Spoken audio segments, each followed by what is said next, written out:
I understand that the environment is challenging, but why is the company reactive?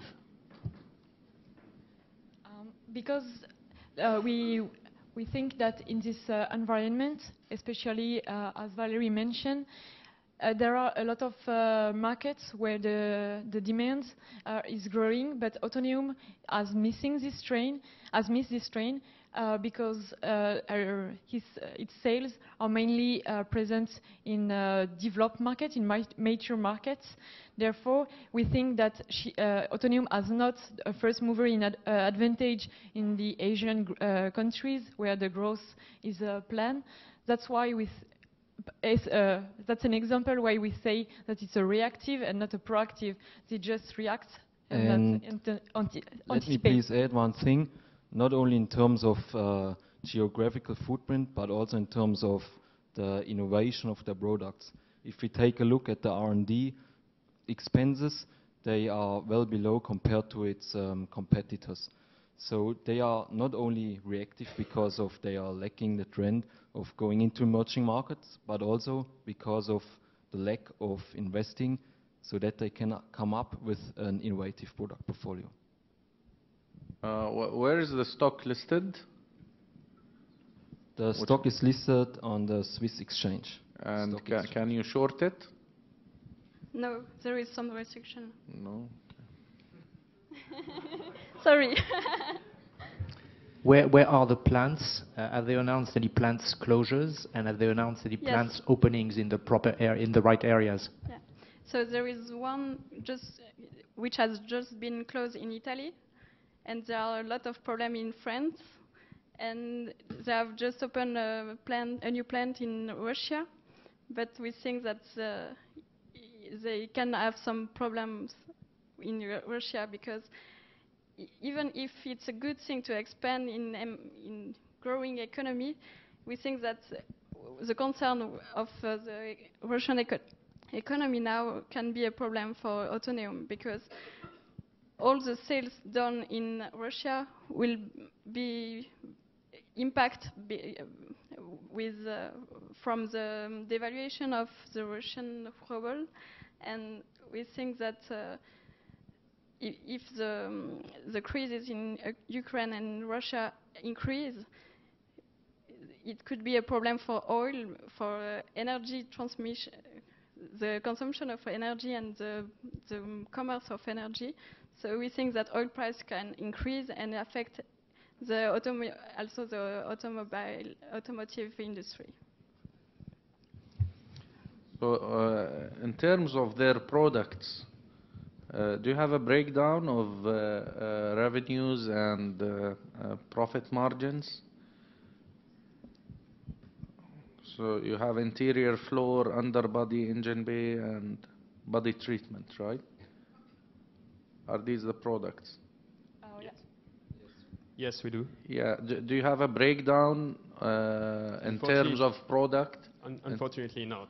We have the sales by product, but we do not have the profitability by product. In terms of products, we have profitability of each product. We have looked at in terms of industries, and interior floor is the less profitable and also has the less potential of growth. And that's their main product actually. Okay, and so in terms of operations, when you say they have a plant, for example, in Italy, does it produce all the products or? Well, actually, in Italy, they have just closed it. Yeah, but the typical operation that they have, does it include all the products or?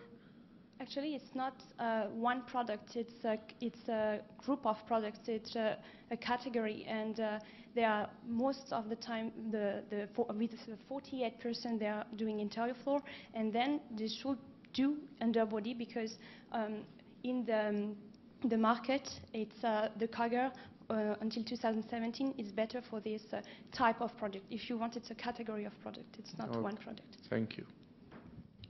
You've given very convincing arguments why the stock is overvalued, but the stock has gone up quite a bit. What does the market see that you don't see? Actually, first of all, let me draw a bigger picture where we're coming from.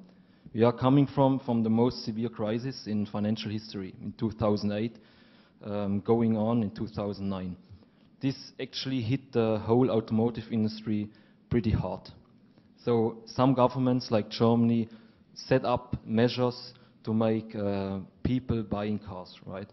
And this company is also very sensitive, as we have also already mentioned before, to the macroeconomic environment. So we are coming from a very poor level.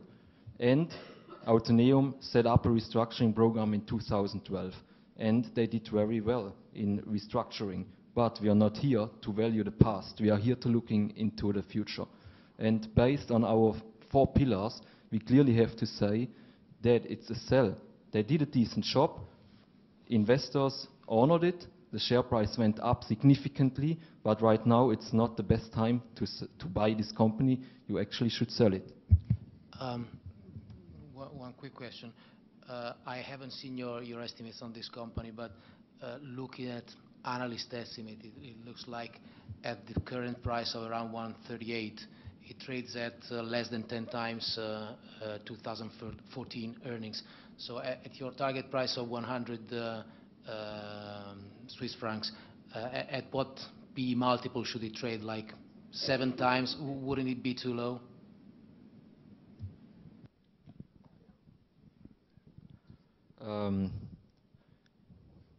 Actually, the EBITDA multiple right now, it's I would say a fair EBITDA multiple would be around 10 to 15. You compared the PE multiples versus the peers, not the EBITDA multiples. Would that give a different picture? Yeah, looking at the PE valuation, we think that the competitors are quite fairly priced. So actually, if we compare it, there is, I think, the fair PE ratio would be around, would be around 15. Are you expecting any more restructurings soon? Well, actually, they are planning to finish the restructuring in France because they are already closed 1 plant and they are actually looking for closing a 2nd plant in Dieppe. So in the coming months. Who controls the company, and have they fired the management for being a little bit weak on strategic vista?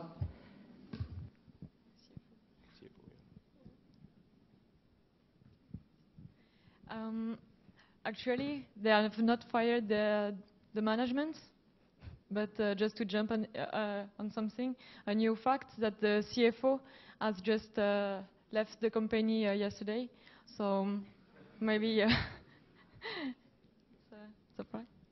But it was his decision. It's not a fire or something like this. In terms of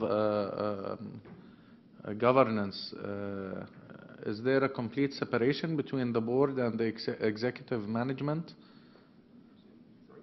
The board of directors, is it completely independent relative to the executive management? Yes, it is.